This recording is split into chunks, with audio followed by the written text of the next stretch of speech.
Il y a des versets qui résonnent comme des cris, des versets qui ressemblent à une main tendue dans l'obscurité. Parfois, ce n'est pas une histoire que tu lis, mais ta propre voix que tu entends dans les larmes d'un prophète. Et dans ce verset, c'est la voix d'un père qui croit encore, alors que tout semble perdu. Allah, le Tout-Puissant, nous raconte les paroles de Yacoub. Ya bani yadhhabu fatahassasu min Yusuf wa akhihi wa la ta'iasu min rawhillah. Innahu la ya'iasu min rawhillahi illa al-qawmul kafirun.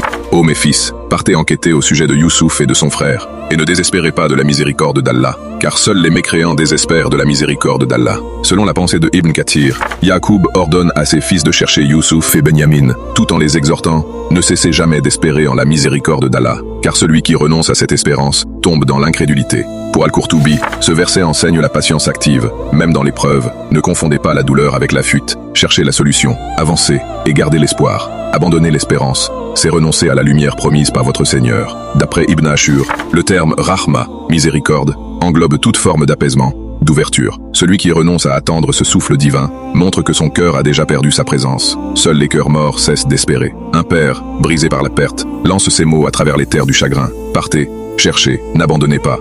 La miséricorde d'Allah n'a pas de barrière, même ton désespoir ne peut l'atteindre. Ce verset est un écho dans ta détresse. Le désespoir n'est jamais l'issue. C'est une ligne floue que l'âme trace. Pour oublier, chaque action compte, chaque pas, même petit, même blessé. La miséricorde est une promesse ancienne qui traverse le temps de tes larmes. Ce verset te rappelle que le désespoir est un acte volontaire, que la réelle faiblesse est de plier face à la douleur, qu'abandonner l'espoir, c'est déposer les armes de la volonté. Ce verset n'est pas une histoire ancienne, c'est un cri du cœur vers le tien. Ne rends pas ton âme morte, marche, engage-toi, espère, car la miséricorde d'Allah, même voilée, elle attend. Qu'Allah t'accorde la patience face aux épreuves et la gratitude face aux joies. Tape Amin en commentaire.